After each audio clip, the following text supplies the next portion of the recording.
সংগ্রামী উপস্থিতি, আমরা দেখতে পেয়েছি 2014 সালের পর থেকে আমাদের এদেশে ভোটাধিকার কেড়ে নেওয়া হয়েছে।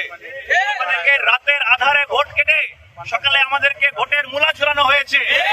আমরা দেখতে পেয়েছি জুডিশিয়াল এক্সট্রা জুডিশিয়াল কিলিং এর মাধ্যমে এদেশের সাধারণ জনগণ, ভিন্ন মতের আদর্শের রাজনৈতিক দল এবং আলেমদেরকে এখানে ফাঁসিতে ঝুলানো হয়েছে।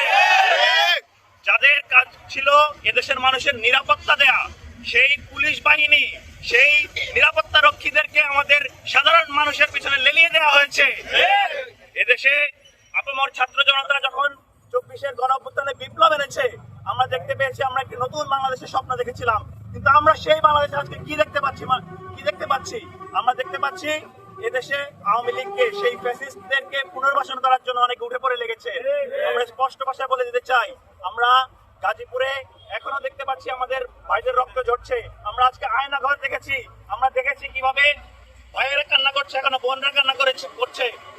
আমরা জাতিসংঘের আজকের রিপোর্টে দেখতে পেয়েছি শেখ হাসিনার সরাসরি প্রত্যক্ষ মদদে, প্রত্যক্ষ নির্দেশনায় বাংলাদেশের জুলাই অভ্যুত্থানে আমাদের ভাই বোনদের গায়ে, ছাত্র জনতার গায়ে গুলি চালানো হয়েছে। আমরা এটি ভুলিনি। কেউ যদি মনে করে এদেশে আবার আওয়ামী লীগের রূপে অন্য কেউ ফিরে আসতে পারবে, আমরা এখনো মরি নাই। 2000 ছাত্র জনতা মারা গিয়েছে, কিন্তু এখানে লাখ লাখ ছাত্র জনতা আমরা এখনো বেঁচে আছি।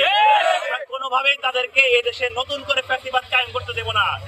সংগ্রামী উপস্থিতি, ইতিহাসে অনেক নজরানা আছে এরকম ফ্যাসিস্টদেরকে নিষিদ্ধ করার। আমরা এই ইন্টারিম সরকারকে হুঁশিয়ার করতে চাই, আপনারা যেই দায়িত্ব নিয়ে এসেছেন সেই দায়িত্ব পালন করুন। আপনারা আপনাদের অর্পিত দায়িত্ব যথাযথভাবে পালন করছেন না।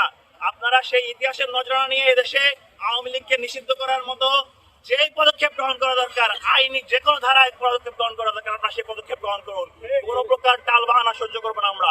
পরিশেষে বলতে চাই, শুরুতে উল্লেখ করেছিলাম আউযু বিল্লাহি মিনাশ শাইতানির রাজিম, অর্থাৎ বিতাড়িত শয়তান হতে পানাও চাই। আমরা মনে করি ইবলিস শয়তান যদি বাংলাদেশে তার কোনো প্রতিনিধি নিযুক্ত করে, সেই বাংলাদেশে তার প্রতিনিধি সর্দার হলো আওয়ামী লীগ।